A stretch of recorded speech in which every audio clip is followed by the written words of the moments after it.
நான் உங்கள் RR capital Satish. இந்தியாவில் பாராளுமன்ற தேர்தல் நடந்துட்டு இருக்குங்கிறது எல்லாருக்குமே தெரியும். 6 கட்ட தேர்தல்கள் ஏற்கனவே முடிவடைஞ்சு போச்சு. ஜூன் 1ஆம் தேதி 7ஆம் கட்ட தேர்தல், அதுக்கு பிறகு ஜூன் 4ஆம் தேதி நமக்கு எலெக்ஷன் ரிசல்ட் வரப்போகுது தெரியும்.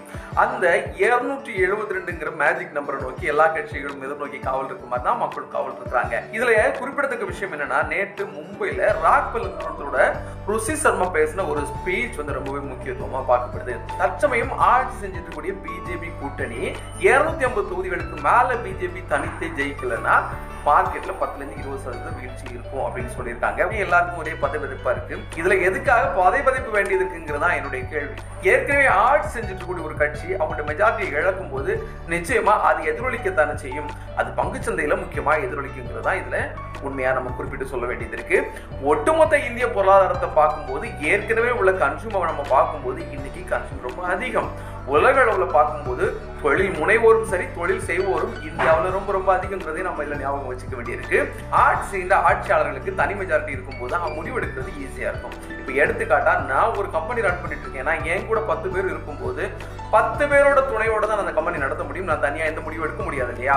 அது மாதிரி தான் நான் தனிப்பட்ட முறையில் ஒரு கம்பெனியை ரன் பண்ணும்போது அந்த முடிவு எடுக்கக்கூடிய அதிகாரம் எனக்கு இருக்கும். ஈஸியா டிசிஷன் மேக்கிங் பண்ண முடியும். இது ரொம்ப முக்கியம். இதைத்தான் நேற்றைக்கு இந்தியா டுடே பாப்அப் கான்க்ளேவ்ல நேற்றைக்கு மும்பைல நடந்த மீட்டிங்ல ருசி சர்மா சொல்லியிருக்காரு. தனி மெஜாரிட்டி பிஜேபிக்கு கிடைக்காமல் இருந்தாலோ, 209 சீட்டுகளுக்கு மேல பிஜேபி ஜெயிக்காமல் தவறினாலோ ஏறத்தாழ 10-20% இந்திய பங்குச்சந்தைகள் சரிவடையும் சொல்லிட்டு ஒரு விஷயத்தை நீங்க இதுல முக்கியமா நோட் பண்ண வேண்டியது இருக்கு. பங்குச்சந்தை மட்டுமே இந்தியாவோட பொருளாதாரம் கேட்டா நிச்சயமா கிடையாது. பங்குச்சந்தையில பட்டியலிடப்பட்டுள்ள நிறுவனங்களுடைய எண்ணிக்கை, அதாவது சென்ட்ரல் கார்ப்பரேட் அஃபேர்ஸ்ல ரெஜிஸ்டர் பண்ணிருக்காங்க இல்லையா, அதுல 3/4% கீழே, அதாவது 1% கீழே மட்டும்தான் இந்தியாவில் பங்குச்சந்தையில பட்டியலிடப்பட்டுள்ள நிறுவனங்கள் இருக்கு. சோ பங்குச்சந்தை சரிவடைகிறத நினைச்சு நீங்க வருத்தப்பட வேண்டியதில்லை. பங்குச்சந்தையில நீங்க ஏற்கனவே ஃபாலோ பண்ணிட்டு இருப்பீங்க இல்லையா, சில பங்குகள் சில கவர்ச்சிகரமான பங்குகளா இருக்கலாம், சில வளர்ச்சி அடைந்த பங்குகளா இருக்கலாம், அல்லது இந்தியாவின் முக்கியமான நிறுவனங்கள் சொல்லக்கூடிய கம்பெனிகள்லாம் இருக்கும் இல்லையா, அதெல்லாம் நீங்க வாங்கணும்னு நினைச்சிருப்பீங்க இல்லையா. இந்த மாதிரிப்பட்ட பங்குச்சந்தை வீழ்ச்சிகள் வந்தால் அதை உங்களுக்கு பயன்படுத்த முடியுமாங்கிறத நீங்க உங்களுடைய சொந்த முடிவுல ஆராய்ச்சி பண்ண வேண்டியதுதான் இதோட முக்கியமே தவிர, பங்குச்சந்தை சரிவடைஞ்சிருச்சு அல்லது பங்குச்சந்தை சரிவடைஞ்சிருமோ அப்படிங்கிற ஒரு பயத்துல பங்குச்சந்தையை விட்டு தெரிந்து ஓடாதீங்க. ஏன்னா 2008ஆவது வருஷம் நடந்த எக்கனாமிக் கிரைசிஸா இருக்கலாம், 2014ஆவது வருஷம் பிரதம மந்திரி வேட்பாளரா திரு நரேந்திர மோடியை அறிமுகப்படுத்துறதுக்கு முன்னால் உள்ள காலகட்டமா இருக்கலாம், 2016ஆவது வருஷத்தினுடைய பண மதிப்பிழவு காலமா இருக்கலாம், அதே மாதிரி 2018ஆவது வருஷத்தினுடைய இடைப்பட்ட காலமா இருக்கலாம், 2019ஆவது வருஷம் 2வது முறையாக ஆளும் கட்சி ஆட்சிக்கு வந்த பிறகு 2020ல நடந்த கோவிட் காலகட்டமா இருக்கலாம், அதன் பிறகு 2021 டிசம்பர்ல இருந்து 2022 டிசம்பர் வரைக்கும் இடைப்பட்ட காலமா இருக்கலாம்.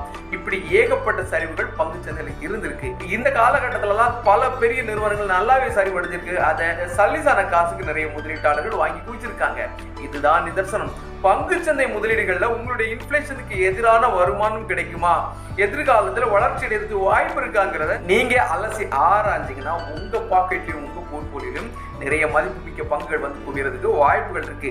அதுக்கு உகந்த காலமா தான் இந்த எலெக்ஷன் ரிசல்ட் காலத்தை நீங்க பயன்படுத்தணுமே தவிர, எலெக்ஷன் ரிசல்ட்ஸ்ல இருக்கக்கூடிய வாலட்டைல வேற எந்த யூகத்துக்கும் வழிவகுக்கிறதுக்கு நீங்க பயன்படுத்தக்கூடாது என்பதுதான் என்னோட அறிவுரை. அதோட சேர்த்து பாத்தீங்கன்னா, எந்த ஆட்சிக்கு வந்தாலும் அந்த ஆட்சி மக்களுடைய சமூக சிந்தனைகளுக்கும் பொருளாதார வளர்ச்சிக்கும் வித்திடக்கூடிய ஆட்சியா இருக்கணும். அப்படி இருக்கும்போது கட்சி பேதமின்றி விருப்பு வெறுப்பற்ற மக்களும், கட்சி பேதமின்றி விருப்பு வெறுப்பற்ற அரசியல்வாதிகளும் மக்களுக்கு என்ன தேவை அப்படிங்கிறதையும், தற்காலத்துல என்ன தேவைங்கிறதையும், எதிர்காலத்துல என்ன தேவைங்கிறதையும் தொலைநோக்கு பார்வையோடு திட்டங்களை இங்க கொண்டு அறிமுகப்படுத்தி அதை செயல்படுத்தும் போது வெளிநாட்டு முதலீட்டாளர்கள், அதாவது நம்ம எஃப்ஐக்கள் சொல்றோம் இல்லையா, ஏற்கனவே இந்தியாவை விட்டு போயிட்டு இருக்காங்கன்னு சொல்லக்கூடியவங்க இந்தியாவை நோக்கி வர்றதுக்கு வாய்ப்புகள் இருக்கு. இதெல்லாத்தையும் விட இன்றைக்கு தேதிக்கு இந்தியாவில் டொமஸ்டிக் இன்ஸ்டிடியூஷனல் இன்வெஸ்டர்ஸ் அதிகமாகவே வாங்கிட்டு இருக்காங்க.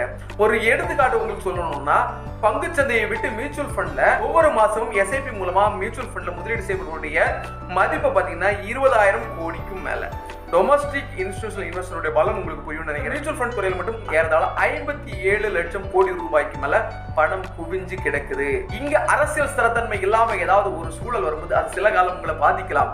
அதுக்காக எமோஷனலா எடுக்காம நீண்ட கால அடிப்படையில உங்களுடைய எதிர்கால தேவைகளுக்காக உங்களுடைய முதலீடுகளை டைவர்சிஃபைடா நீங்க கட்டமைக்கும் போது இன்ஃப்ளேஷனை எதிர்காலத்துல நீங்க பிரேக் பண்ணி முன்னேறி வர்றதுக்கு அது உகந்ததா இருக்குங்கிறது தான் என்னுடைய அறிவுரை. எதுவா இருந்தாலும் பங்குச்சந்தை, மியூச்சுவல் ஃபண்ட் இந்த மாதிரிப்பட்ட முதலீடுகள் வரும்போது உங்களுடைய சொந்த முடிவுல தான் நீங்க முதலீடு செய்யணும். இது ரெக்கமெண்டேஷன் கிடையாது, முழுக்க எஜுகேஷன் பர்பஸ் தான். நாளைக்கு வேற ஒரு தகவலை பார்க்கலாம். அது வரைக்கும் பாய்.